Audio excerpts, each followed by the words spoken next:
Okay, so here's the end result of what we did.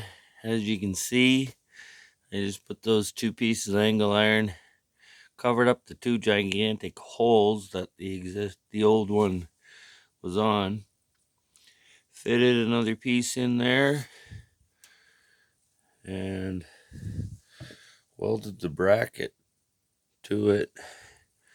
Now the front one, it did have a crack in it also, but what I'm gonna do is make up another piece of angle iron and just weld it on top of that in the bracket just to stiffen up that part, so because that is a weak point and it is going to fail.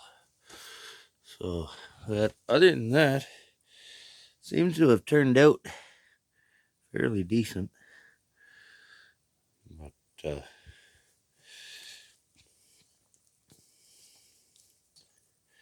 now nothing's rubbing. Everything looks heavy duty. So